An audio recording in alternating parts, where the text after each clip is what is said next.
I'm running solo today.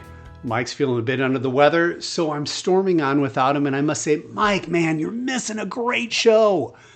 I'm thrilled today to have an incredible guest, Mike Jaffe, the president and founder of SAVIA Leadership, a global leadership development firm dedicated to unlocking the potential of individuals and teams. Now, you may have seen him featured on CNN or Fox News, or read his insights in outlets like the Wall Street Journal, CNBC, and Entrepreneur Magazine. Mike isn't just a leadership expert. He is a nationally recognized speaker, executive coach, and best-selling author with an inspiring and powerful message.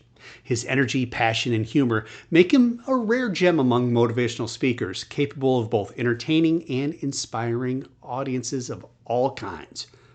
He's a 9/11 survivor who's transformed his life, and Mike serves as the human wake-up call, that's the name of his book, by using his own brush with tragedy as a message of self-discovery and empowerment.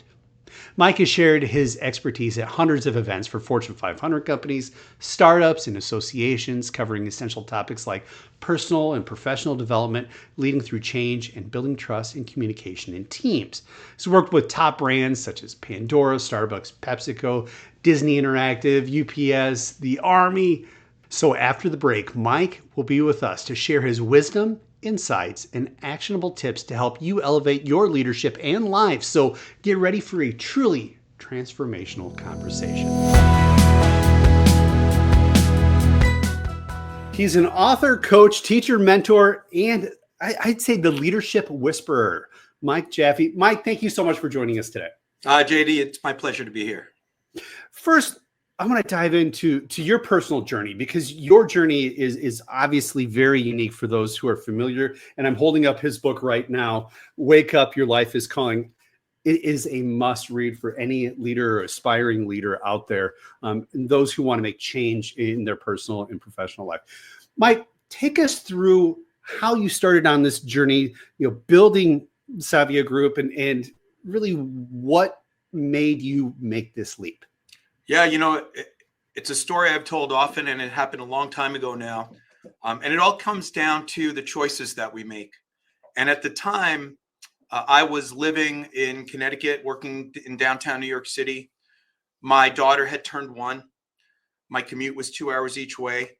I was not seeing her awake. So we can spend and lose a lot of time just in our day-to-day run rate, right? Just on the hamster wheel. And something has got to create awareness. Without awareness, we don't have access to change, because it's almost unconscious. We're just doing what we're doing. And it was really recognizing that I wasn't being the dad I wanted to be. And because of that, I was resentful. So I wasn't being the husband I wanted to be. And that was even spilling into weekends where I did have time. And it took a moment to stop all that noise for me to say, all right, enough already. No one else is going to own this. I have to own this. And that's really what started the inquiry, which was effectively, what do I have the power to change, and what don't I have the power to change? A lot of times that's where we have to start. We have to separate the noise from where we actually can have either change or influence, or what do we simply have to accept and let go of? And for me, I wasn't going to change my work or my life situation, because we had just set that up and it was a difficult time. And those were kind of cemented in, not negotiable. So I had to think about, what else can I do? And really what I came down to was, I really wanted to be a dad, and I really wanted to see my daughter awake and feel part of the family. And after thinking about it, I came up with this master plan, which was think small. And no one ever tells you to think small. Everything's play big. And it is about playing big. But this was about, what choice can I make that can fit into my very busy, noisy life? And can I make that count? And I realized that that really also counts. Small changes over time lead to big changes. And for me, that change was just taking a later train, having breakfast with my wife and daughter. And I called my wife and I said, guess what? And she said, what? And I said, we're going to have breakfast. And she said, okay, it sounds great. Nice. Not a big deal, seemingly. And so the next morning I got up. I was ready to hit my normal train, just as we do. We get in those routines that are just, again, unconsciously driven. And my wife came out and she saw I was ready to go. And she said, you can make your train, or we can have breakfast. What do you want to do? And that's when that tug of war happened. The tug of war in our heads. Do it, don't do it. Go to work, don't go to work. Our values get challenged in that moment. It's almost like when we declare at this time of year, we're going to work out. It happened yesterday. We're going to work out. We're going to eat well. My wife and I, on the way back from the city, back to our house, stop at a beautiful little diner.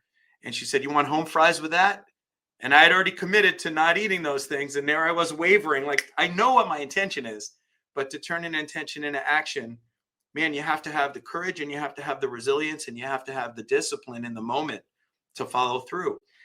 Even something as simple as eating a hash brown, So there I was at this crossroads, and my wife said, "What do you want to do?" And I look up, and my wake up call was seeing my wife and my daughter saying, "Hey, here we are." And I said, "You know what? The whole point was to have breakfast. Let's have breakfast." And to accelerate the story, because I had that breakfast, I was still in the subway when the first plane slammed into my desk in the World Trade Center, because I worked on the 96th floor of the North Tower, which unfortunately was the point of impact. And the day I decided to have breakfast was 9/11. So crazy, crazy things, a lot of loss, a lot of heartache, a lot of sadness comes out of that day, and we never want to forget that. It's like that exclamation point on the decision you had made, right? Days before to be able to change your life. You can't have a bigger exclamation point than that.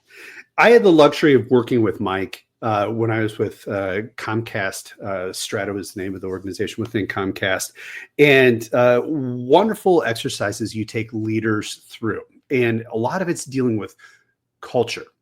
Talk to me, what are the most common barriers organizations face when trying to build a culture of leadership, and how can they overcome those?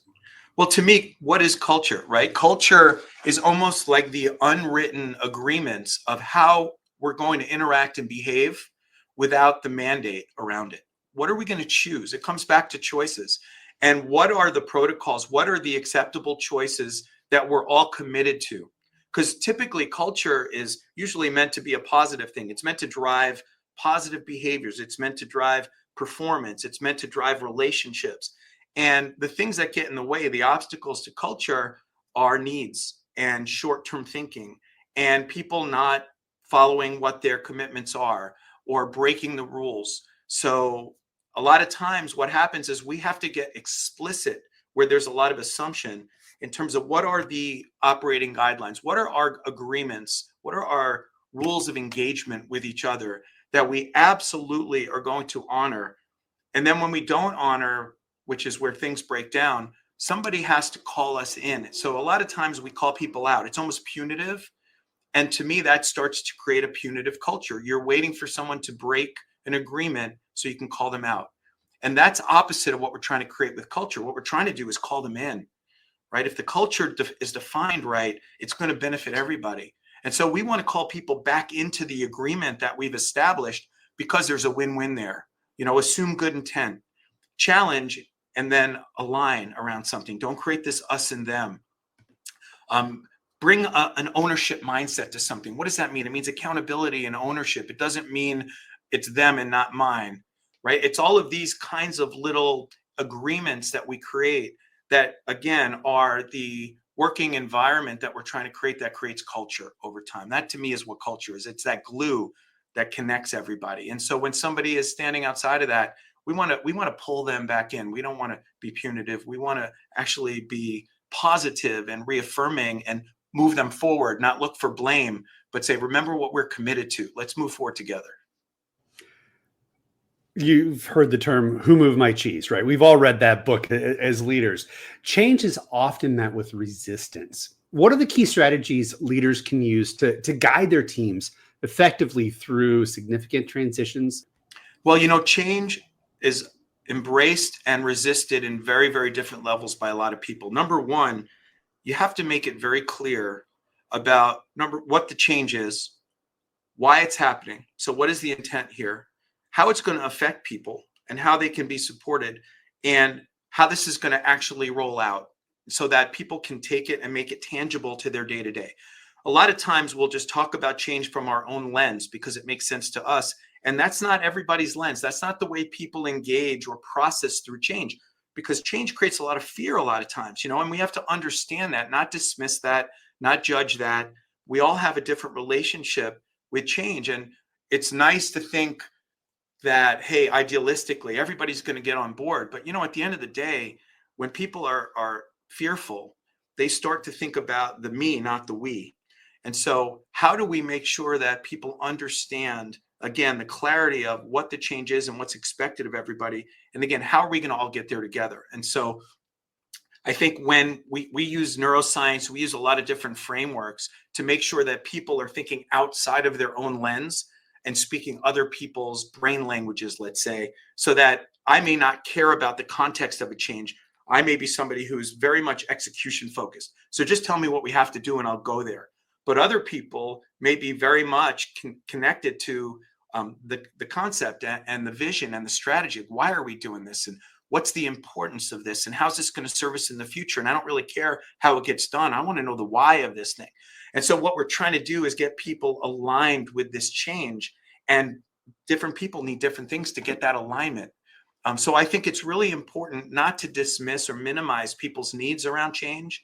A lot of times companies will declare a change, but they won't put a really good change management plan together. And I think that's really important to think through it ahead of time and be available during that change so that people can get what they need. Because at the end of the day, we're all trying to move forward. Communication is a big part of what you guys focus at SAVIA Leadership. Talk to me a little bit how leaders can foster trust and improve communication within diverse and dynamic teams. Yeah, we will sit down and we will roll up people's sleeves and we'll sit around either virtually or in person and we'll talk. We'll put the leader in the hot seat and we'll say, all right, leader, what builds and erodes trust? What are your expectations of your team? And team, what do you expect from this leader? Like, who do they need to be in terms of your leader of leaders? And we'll have that alignment of expectations with one another. We'll have people create what we call a playbook, which is just explicitly, what do you need to build trust? How do you want to be communicated with? What's it going to look like when you're under pressure so that I recognize that? And how do you want me to engage with you when you're under pressure? So I'll give you an example. For me, when I'm loose, when I'm in my good regular state of mind, I can kind of go do all the dances with you. You want to go into details? Great. You want to talk about something that's a little bit more relational driven? Awesome. You want to talk strategy and whiteboard something out? Fantastic. But when I'm under tension, when I'm with clients, when I'm traveling, I get very, very direct. I need facts. I need bullet points. I don't want story. I don't want phrasing. I want bullets. And you need to understand that when you work with me. However, it's my responsibility to help you understand that. So as a leader, we have to let people know what is the formula for success with us in the different states that we're in, and what is the formula that they need. So it's not just about having them move towards me. When I work with my team, I say, all right, look, if I'm traveling, give me the bullets and let me know also what you need from me in that moment. And what I found out was what my team needs is they don't want to be intrusive and they don't want to bother me when I'm with clients. They also might need to tell me something. So I have to be a little bit more open to the fact that they're uncomfortable being intrusive and reaching out during those times. So I can't just say, what do you want? I have to basically say, hey, thank you for engaging. What's up? And it's just a subtle shift, but the energy and the tone around it doesn't create a protective wall, but actually creates a collaboration together. And then we just use the style of communication that works best for both of us. So that's really, when we talk about communication, it's not just force. A lot of times when we're under pressure, we use force. We have to remember that as leaders, we're driving results through people. So we have to use influence. And it doesn't mean we're giving in to them. It means we're trying to be effective in what is their lever? How are we going to activate them so that we get what we need and they get what they need at the same time? It's what we call integration, integrative leadership. Every organization is in crisis at some point in time. And I feel like now those windows of crisis are bigger than they've ever been. In these times of crisis, what should leaders prioritize to maintain team cohesion and drive positive outcomes? Yeah, again, what happens, the tendency is that we over tilt towards goals and performance. And we have to hit these goals and performance. These are not negotiable. Where teams get in trouble or leaders get in trouble is when they start to drive towards those at any cost. And the cost tends to show up in the culture, in the team chemistry, in people feeling cared for and needed for. And again, we're not trying to be soft here. We have to drive performance and we have to develop our people at the same time. We have to have an integrative mindset. We have to drive this win-win. So while we're not going to take our foot off the gas in terms of driving results, we also have to recognize and understand that people are going to be activated differently. And so as leaders, more and more, we have to understand that we have to have different playbooks for each of the people we're engaging with, even if our tendency is under pressure, drive, drive, drive, drive, drive. And so we're not saying you should not hit goals. You have to. So what happens is people need to understand the value of empathy when you're a driver. Empathy does not mean soft, and it doesn't mean sympathy. It means you need to understand somebody else's experience and how to activate them. But on the flip side, you can't just take care of your team at the expense of performance. That's not optimal either. So you need to have the courage. A lot of times when people are really team focused and really people focused, they don't want to create upset. They avoid conflict or directness. And you have to have the courage to be direct when it's needed. You have to have the managerial courage to be rigorous around accountability and performance. So whatever's missing, you need to be able to add that back, whether it's empathy or rigor, so that you're driving to that win-win, the performance and the people. Outside of crisis, what do you think, and you've touched on a few of them, but the essential traits of leaders who inspire and motivate their teams on a consistent basis? I think it's flexibility and awareness and understanding. Again, without awareness, you're not even going to have access to something. So to really understand the resources and the people that you have on your team and how to activate them at the highest level, what do they need to take your own ego out, and to really understand that your role there is to help drive potential. And so what is each of these, what are each of these equations need to be able to maximize or optimize that relationship so that I can get the most out of the people? And the other aspect of that is I have to walk my talk. I have to model the behavior that I expect and demand from everybody else, because a lot of times people will talk. There's really a lot of great values and principles on company walls, but when it comes down to it, that's not the behavior that's actually either experienced or even emphasized. And so don't put it up on your wall unless you're actually going to follow it and honor it. You are the role model that you can expect from everybody else. Your organization's approach emphasizes experiential learning. Yes. Can you share an example of how this method has transformed a leader or a team, or how you see that working? Yeah, again, an example earlier was putting a team in a hot spot or in the hot seat and really having those conversations. It's not conceptual. We don't use these really brilliant, there are a lot of brilliant frameworks out there that are very hard to apply. We need to have something that makes sense, that's forward looking, and that's easily applicable. So we'll have teams take on, let's say initially, a conceptual problem where all of a sudden they show up as they show up, and you can see who leans in, who steps back, who is being assertive, who's being too assertive and is drowning out everybody else. So we'll create an environment where people will show up as they do to solve a problem. And then we'll unpack that together, and people will have the self-awareness to see, how did you show up as a leader or not? And what's the opportunity for you going forward? How do you turn up your own dial a little bit?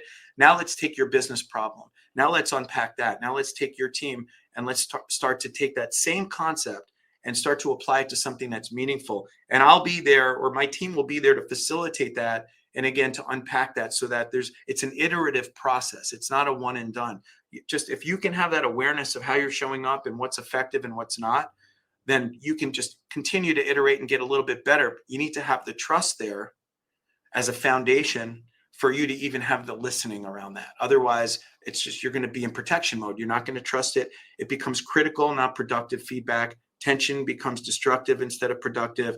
All of that is based on a bridge of trust.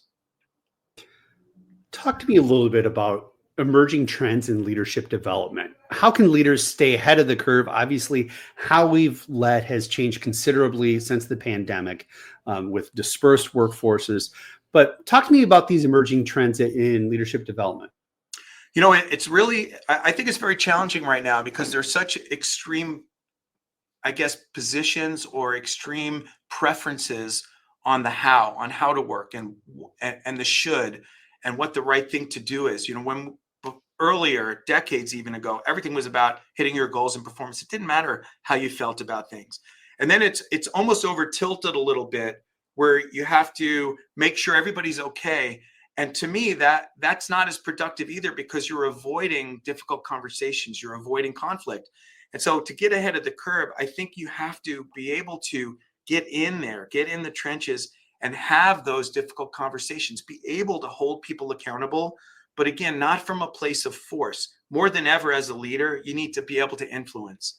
And again, some people, to be able to get motivated, they need a kick in the butt. And you need to recognize who are the people where that's effective and who are the people where they're just not going to respond productively to that. And then other people need an arm around their shoulder virtually that says, hey, you got this. Come on. I know you got this. Somebody else might need a little bit more clarity. Hey, this is exactly what's needed. So what do you need to be able to get there? I just think there's more and more communication that's needed, because there's less and less communication happening, with remote work and with social media. Just human to human communication has just degraded. It's so different when you're either in a space with somebody or you're looking them in the eye, where there's an accountability to each other that I feel is missing a little bit, and it just makes such a difference in your ability to listen, number one, as a leader, and then to also empower and drive as a leader. And I think all of those pieces are really, really needed to be effective. With multiple generations in the workforce, some generations it's more stick than carrot, vice versa. How can leaders adapt their style to connect with and lead individuals effectively? Yeah, again, like we talked about, it's very challenging because there's such a diverse need set out there, and expectation out there. And I don't think it's magic. I think it's communication. If, as a leader, you need to sit down and you need to understand your people. So here are some people from an older generation. This is what they expect, and this is what they need to be their best. Here's somebody maybe from more of an up and coming generation, which has a whole different set of needs for you. How can you be flexible? How can you not be rigid in terms of one size fits all? And how do you, again, give people what they need while making sure they understand what the expectations are? And that allows you to drive performance from each of them. Now, the challenge is when you also have to be able to mediate between these two generations, because a lot of times leaders on their teams, there'll be some breakdowns. And so you have to be consistent here. You can't be favorite. You can't play favorites. You just have to allow somebody to see the other side instead of judgment. There's a lot of judgment, quick judgment that happens. So part of your role is to help people seek understanding rather than judge, right? If that's the first thing that happens, is a judgment shows up, okay, I get it. You put it aside. Let me seek understanding. Help me understand the why behind that. If I assume good intention, that didn't land right at all. But I really got to figure out, why are you doing what you're doing? If I believe that you think you're doing the right thing, then help me understand what you're doing so that I can guide you here, and help me understand what the other person is doing so we can guide them there. And then we maybe have a collaboration that's going to be able to drive towards that win-win. It's about understanding and suspending all the judgment that's happening, which at the end of the day is really just people protecting themselves. You're protecting a relationship, you're protecting an outcome, you're protecting a reputation. You don't want to look good. You don't want to feel bad. You don't want to look bad. You don't want to feel bad. So there's just a lot of protection that happens. And that's very much self-interested. And we have to be able to get people, again, to communicate and trust so they can move from that protection to problem solving. And that's hard. That's the framework. For leaders who want to level up, what are some of the top habits or practices should they adopt now? It's a new year, time to adopt new habits. But what are those top habits or practices should they adopt now to grow personally and professionally? Well, number one is be a coach. Be a coach where you can. A lot of times what happens when we're leaders is when things are not happening as optimal or as fast as we need, we'll jump in and we'll start to fix. And we really have to manage our fixer. There's a benefit and a cost to every single thing we do. When we fix, the benefit is we get stuff done. We get it done now. We get it done right. The cost of that is we're not developing our people to ultimately own it for the next time. So we're creating a dependency on ourselves. We're training everybody that we're the dependency because it feels valid and we know it's going to get done. But we remain the bottleneck there. And so what is causing that? Is it a lack of your trust in their ability? Is it too much pressure that you don't have the time or the patience for them to develop? You don't trust their will or intention? You have to really dissect what is causing you to jump in and fix, and how can you start moving down the path to try to develop them so that you can focus on the higher value activities, more of the strategic stuff rather than the operational stuff. So for you as a leader, the first thing again is to assess how are you being as a leader, number one. Number two is when I say be a coach, that means ask, don't tell, where possible. If the building's on fire, you got to go take care of that. But when you do take care of that, can you have a postmortem? And time isn't going to magically show up. You have to create this time because there's value there. Everything is value driven. And so if you can recognize that, yes, we had to jump in. I had to be directive there. We had to take care of the client. We had to take care of the situation, the problem, whatever it is. But now when we come back, let me bring the people involved in and say, all right, you saw what I did. Now you start to ask. Now you be a coach.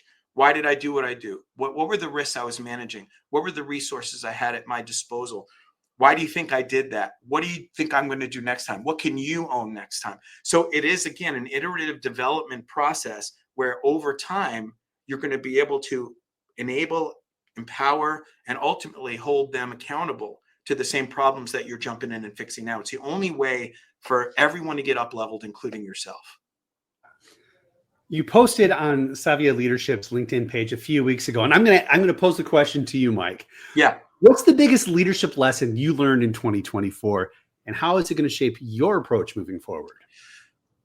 A huge lesson I learned was really that when it comes to content, I love teaching. And when I'm working with leaders and teams, a lot of times there's so much I want to teach them. And what I learned is that less is more. It's better to teach or share one or two concepts and really, really hammer that home and let them apply it and let them internalize it and let it take roots and practice it and apply it and practice it again and really make sure that it's relevant than to teach a lesson and then teach another lesson and teach. It's not about the content. It's about the value. And so where is the value of this situation? Is it that there's one mindset that they can take on and that's enough versus, well, I have to give them more. So when you're dealing with your team, right, how much do they need? What's going to saturate them? What's going to actually allow them to start to integrate this learning or this wisdom or this lesson or this practice or this process and really let them get a little bit of proficiency there before you start to layer on too much? Because just like learning a new language, you can learn 100 new verbs and you're not going to remember any of them. But if less is more. Like we said earlier, I started with just a 20-minute decision in my life to take the next train, and I made that count. Small bites count, really does. You just have to be consistent over time. Last question for you, because I want to give you the chance to talk about really what SAVIA Leadership does with organizations, large and small.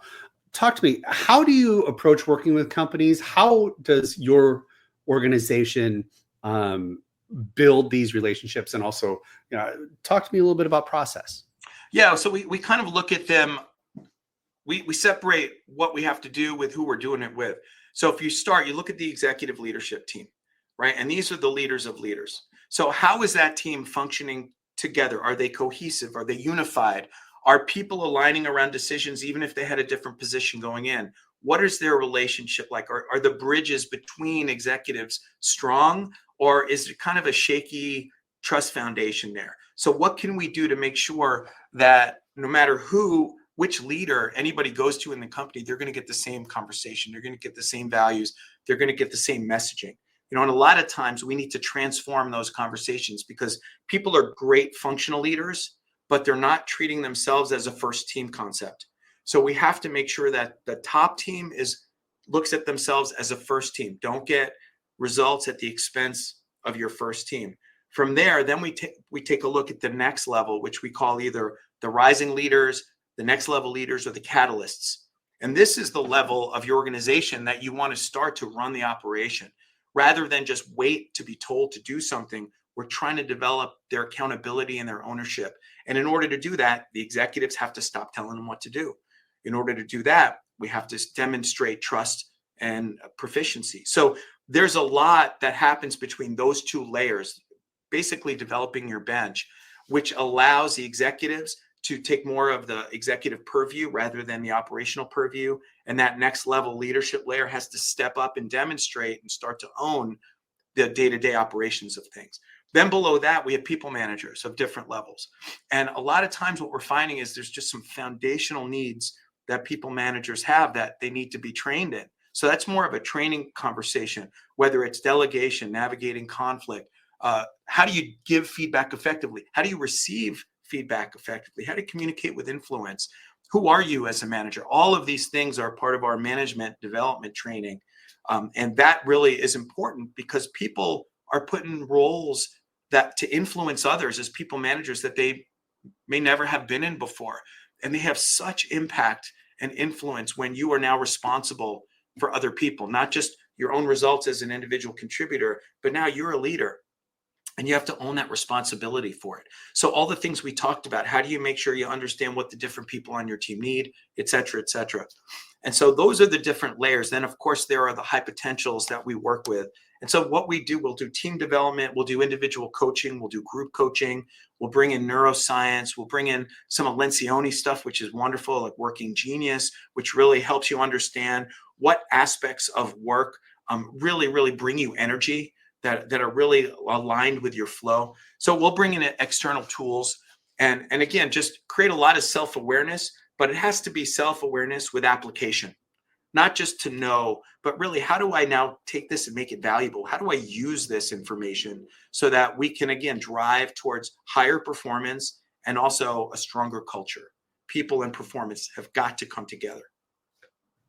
Wonderful stuff. Mike, thank you so much. Now, you can connect with Mike and his team, humanwakeupcall.com. Also, Mike is available for keynote speeches. You gotta book Mike, MikeJaffeSpeaking.com. Mike, thank you so much for joining us today. JD, it's my pleasure. I appreciate you giving me an opportunity to share a little bit today. Check out Mike's book anywhere you get your books, Human Wake Up Call. Worth the read. If you'd like to listen to past episodes of C-Level Up or our partner podcast, Sweet Speak, go to jamesdwayne.com. That's DWAYNE. Or wherever you get your podcasts. Thanks for listening.